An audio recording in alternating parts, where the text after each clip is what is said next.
Have you ever heard a lighthouse scream? Because the locals in Whitmore Bay wish they never had.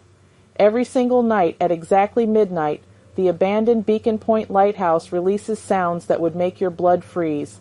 Not foghorns, not mechanical groans, actual human screams that echo across the rocky coastline for miles. The townspeople have tried everything: noise-canceling headphones, moving inland, even petitioning to have the structure demolished.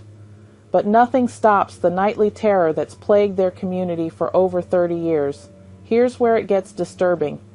Maritime records show that Beacon Point Lighthouse was decommissioned in 1987 after a catastrophic storm. That night, 3 ships crashed against the jagged rocks below while the lighthouse keeper desperately tried to signal them to safety.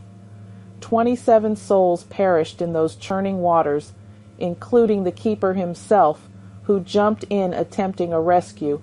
The screaming started exactly 1 year later. Local fisherman Marcus Sullivan describes the sound as unmistakably human. Not one voice, but multiple voices crying out in unison. He claims you can distinguish individual tones if you listen carefully enough.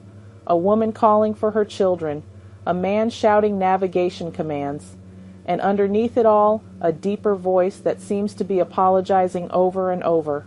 The lighthouse has no power source, no electrical grid connection, no generators, yet every midnight those upper windows pulse with an eerie blue light just before the screaming begins. The phenomenon lasts exactly 17 minutes, then everything falls silent until the next night. Paranormal investigators have documented electromagnetic anomalies around the structure.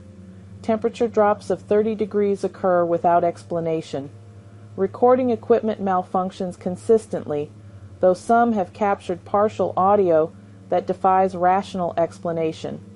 Dr. Grace Sidley, a physicist from the local university, attempted to study the lighthouse using scientific methods.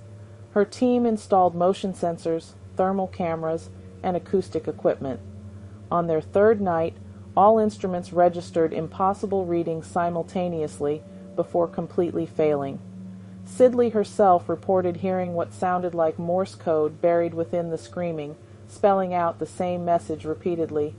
Too late, too late, too late. The most chilling aspect involves the timing. Researchers discovered that ships continue to run aground near Beacon Point, but only on nights when fog rolls in thick enough to muffle the screams.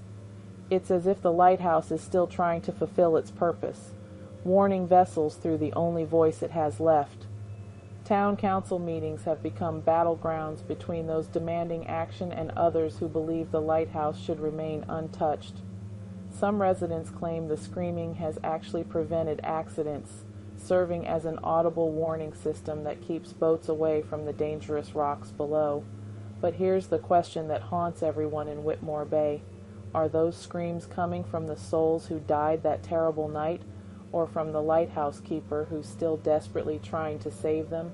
Because according to some witnesses, on particularly stormy nights, you can hear one voice rising above all others, shouting the same warning that came too late 30 years ago.